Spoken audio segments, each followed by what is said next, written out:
জয় নিতাই, জয় গৌর। অনেকেই প্রশ্ন করে যে রামায়ণ মহাভারত থেকে আমরা কি শিক্ষা পাই। রামায়ণ মহাভারতের থেকে অনেক কিছু শিক্ষা পাই আমরা। তার মধ্যে একটা গুরুত্বপূর্ণ শিক্ষা আমাদের এই বাস্তবিক জীবনে খুব প্রয়োজন। সেই শিক্ষাটা কি? আমরা রামায়ণ থেকে যে শিক্ষাটা পাই সেটা হলো আপনজনের জন্য নিজের প্রাপ্ত অধিকারকেও ত্যাগ করা যায়। আর মহাভারত থেকে আমরা এটাই শিখতে পাই যে নিজের প্রাপ্ত অধিকার পাওয়ার জন্য যদি আপনজনকে ত্যাগ করতে হয় সেটাও করতে হয় বা সেটাও করণীয়।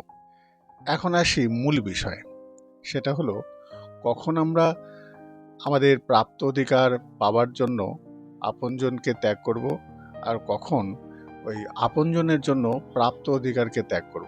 এটা বুঝতে হবে। যখন আমরা রামায়ণ থেকে এটাই আমরা শিক্ষা পাই, যখন আমরা সামনে রামচন্দ্রের মতন মানুষকে পাবো তখন তার জন্য সে মানে প্রাপ্ত অধিকারকে ত্যাগ করা বাঞ্ছনীয়।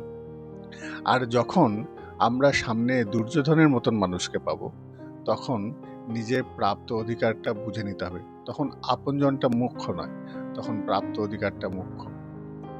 বিষয়টা হলো এইরকম, দেখুন, যদি রামচন্দ্র আমার সামনে থাকে তাহলে এটা নিশ্চিত যে আমি যদি অধিকারী হই, আমার প্রাপ্ত বস্তু পাওয়ার অধিকারী হই, তাহলে সেই অধিকারটা সেই মানুষটা ছেড়ে দেবে। আর আমার সামনে যদি দুর্যোধনের মতন মানুষ হয় তাহলে পরে সে আমার প্রাপ্ত অধিকারও ছিনিয়ে নেবে। তাই তার কাছ থেকে প্রাপ্ত অধিকারটা আমাকে বুঝে নিতে হবে। এইটা রামায়ণ এবং মহাভারত থেকে আমরা শিক্ষা পাই। আর একটা কথা, আমার এই ছোট ছোট ভিডিওগুলো আপনাদের কেমন লাগছে সেটা অবশ্যই কমেন্ট করে জানাবেন। আর নতুন কোনো প্রশ্ন থাকলে অবশ্যই কমেন্ট বক্সে প্রশ্ন করতে পারেন, আমি এটা উত্তর দেওয়ার চেষ্টা করব।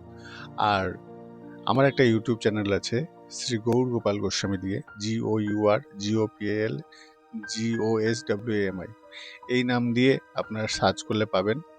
ওই নাম্বার যদি ওই চ্যানেলটা পান তাহলে ওই চ্যানেলটি সাবস্ক্রাইব করবেন। জয় নিতাই, জয় গৌর, ভালো থাকবেন।